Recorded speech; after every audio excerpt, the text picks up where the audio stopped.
Burada taş mezar diyorlar. Kimlere ait bu mezarlar? O yüzden tam detayını bilemiyorum. Taş mezarlarda Taş mezar dedikleri bak belli. Kesilmiş bu şekilde mezar olarak yapılmış. Bak orada var. daha sonradan herhalde tahrip edilmiş biraz da. Yanlar öyle yapıyorlar. Define arayanlar acaba hangi döneme ait bu taş mezarlığı? Detayını bilmiyorum. Mezarlar var işte. Evet evet. Güzel de bir manzarası var. Çok da güzel bir manzarası var.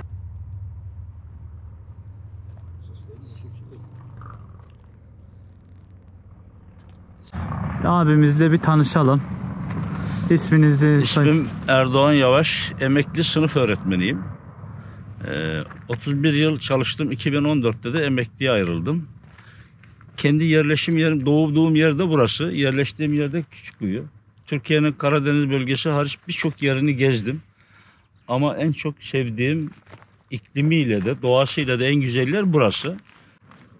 Oksijen açısından Alplerden sonra ikinci diyorlar ama buradaki denizdeki iyot olayını da eklersek yaşanılacak en güzel yerlerden bir tanesi. Ülkemizin her yeri güzel de. Evet. İklim açısından burası Marmara'da bulunmasına rağmen Ege iklimi yaşanıyor. Evet, Ege. Yukarıdaki Kaz Dağları'nı sırtından keser. Öbür taraf Marmara bölgesini ve burası da Ege bölgesi. Biz zaten Küçükkuyu'da öğretmenlik yaptım ben. Çocuklara öğretirken de ilimiz Çanakkale, bölgemiz Ege bölgesi olarak. Ama Çanakkale ili Marmara bölgesinde, biz yaşadığımız yer olarak da Ege bölgesindeyiz. İklim olarak sıcaktır. Çok fazla soğuğu olmaz. Fakat Marmara bölgesi biraz daha soğuktur. Kaz Dağları'ndan ve Kaz Dağları'nın eteği buradan başlayarak gider. Evet. Kaz Dağları soğuktur. Karşıda Burası gözüken adalar Karşıdaki Ayvalık adaları onlar. Ayvalık var. Burhaniye, Ören, Edremit. Burası Edremit Körfezi. Edremit Körfezi diye geçiyor. Evet. Karşımızda da Midilli Adası var. Yunanistan'a ait. Yunanistan'a ait. Çok da yakın mesafede. Çok yakın.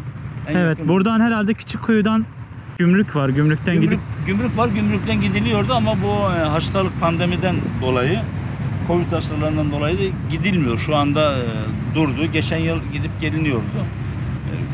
2-3 günlük pasaport alıyorlar. Gidip kalıyorlardı. Zaten Küçükkuyu'dan, adadan, Girit'ten de gelenler var. Mübadele sonucunda. Onun heykeli de var zaten Küçükkuyu'da. Halkın çok eskilerden, benim çocukluğumda Yunan kanallarını seyrettiğini ve Yunan dilini de bildiklerini biliyorum. Ama Öyle. şu anda biraz daha yaşlılar biliyor. Gençler pek daha bilmiyorlar. evet, da. yani bir arada yaşadıkları Bir için arada yaşadıkları için hem Türkçe hem de Yunancayı Yunanca öğrenmişler. biliyorlar. Evet. Adatepe'de oturuyorlarmıştı mesela. Onlar mübadeleden sonra Girit'teki Türkler buradaki Yunanlılar da oraya gidiyorlar ve mübadele yapılıyor. Yani iç içe yaşamışlar, kardeşçe yaşamışlar. İnançları farklı olduğu halde de paylaşmayı çok güzel yaşamışlar. Zaten insanlar birbirlerini tanıdıkça o ön yargılarını kırıyorlar aslında. Evet, evet. Burada da abimiz bize gösterdi. Burada taş mezarlar var. Maalesef diğer yerlerde olduğu gibi burada da definecilerin tahrip ettiği yerlerden birisi. Şöyle, bunlar aslında birer taş mezar. Taşların içi oyularak mezar yapılmış.